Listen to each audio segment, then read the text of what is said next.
Now we're going to meet Ralph Moyed. Now, he's a man with a cause. He believes that journalism suffers from an excess of civility, and he set out in 1977 with the News Journal to remedy that situation by writing 4 columns a week. Let's meet the mild-mannered reporter who has managed to ruffle more than a few feathers, Mr. Ralph Moyed. Hello, Ralph. How are you? How are you? Nice to meet you. Ralph, you've written about a lot of interesting people, but tonight we want to focus on you. Let's ask first, where did you get your degree in journalism?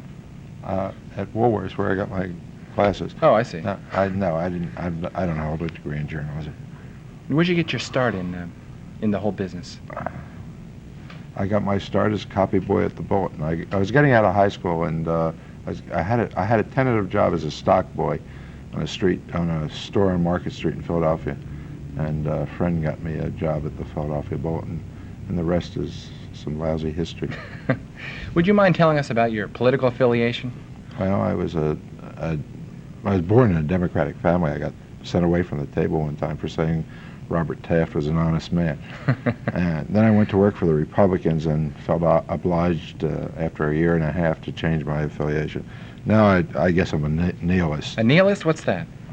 The philosophy that says you've got to destroy the city in order to save it. So the civilization is on the brink, and I want to kind of push it over. Now, you've done a lot of political writing. What makes it interesting for you? What involvement do you find most interesting about it? I guess getting behind my terminal. We don't use typewriters anymore, and being nasty. I enjoy myself most when I'm behind the terminal, and I feel into it. You know, I don't.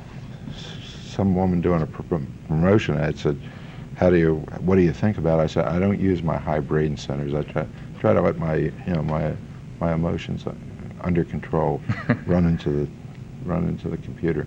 Well, you say you're nasty. Now, last week your picture was featured in the News Journal. Underneath it said you're a mean man except when you're behind your terminal. I'm a nice man. You're a nice man? I'm nice and I'm humble, and I don't beat my children because they're bigger than me. But I believe in civility and personal relationships. But I don't think newspapers perform a function unless they raise some hell, and I want to raise some hell. And speaking of raising hell, what's the most exciting story that you uncovered? The Sam Shipley's first campaign for Congress. And His second and third and fourth weren't bad.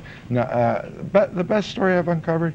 There was a minister who I wrote about who mainly ministered to his flock through their colons. He was heavy into high colonic irrigation and massage.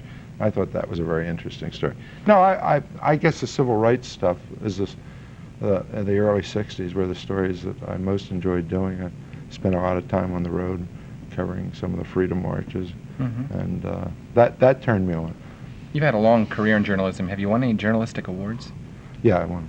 The best one I won was, and I'm proud of it. And they put me a nice Jewish boy from Philadelphia in with a young black radical who had just come back from a tour of Africa as a guest of the Arab League, and we combined to do a story on narcotics traffic in Wilmington, which won a Associated Press Managing Editor's Public Service Award, which is supposedly one step below the Pulitzer. We lost the Pulitzer that year to fellows named Woodward and Burns. Oh, yeah, I think I've heard their names. Is there any type of journalistic writing that you haven't done you would have liked to do? Yeah, the Miss America contest. I never covered a war. The Miss America contest and a successful campaign by Sam Shipley for Congress. What do you think about the recent article that appeared about you in the Delaware Today magazine? I thought it was great, and was delighted that they had me marrying my wife before I met her. But beyond that, I thought it was great. I thought it was a great puff, and didn't destroy my image as a terrible, terrible man. So all is well. Speaking of great puffs, the News Journal sent you away to a fat farm, I think. What do you think of that experience? I thought it was a pretty good experience. I don't know how the quality. I wrote 4 pieces. The way it worked out, it was about $1 a word. I wrote about 5,000 words, and it was a fair deal. And I lost, looking at me, you wouldn't believe it, I lost 23 pounds while I was away and 40 pounds since. But my wife always reminds me that I could lose 100 pounds and still be a fat man. You know, you've written a lot about the Delaware State Legislature. Do you feel the Delaware State Legislature does anything good? Today they did a great thing. They recessed for the season. That's it? That's all they do good? I really don't. I really think it's a terrible instrumentality, and if anybody watches them for more than 20 minutes, can't believe this new federalism business, turning stuff back to the states. It's just outrageous. Why is that? The idea they know how to steal better in the states than the federal government. The idea that you get a effective government at the state and local level is just madness. That's why I'm a nihilist. I'm the second best nihilist in the country. Ronald Reagan's the best. Who are your favorite local politicians that you like to write about? I just lost one. I lost an annuity. John Matuszewski was my favorite. He was beyond belief. Why is that? He just was so quotable.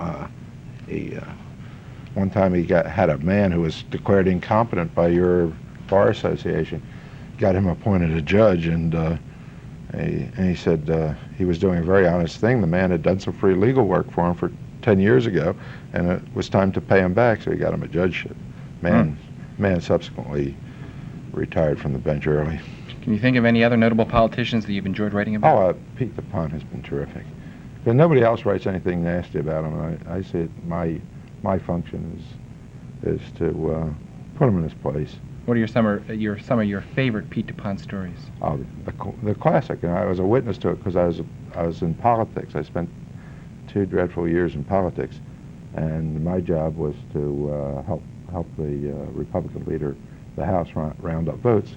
And a couple times I had to flush him out of the men's room, where he earned the sobriquet, Peace-Wire Pete.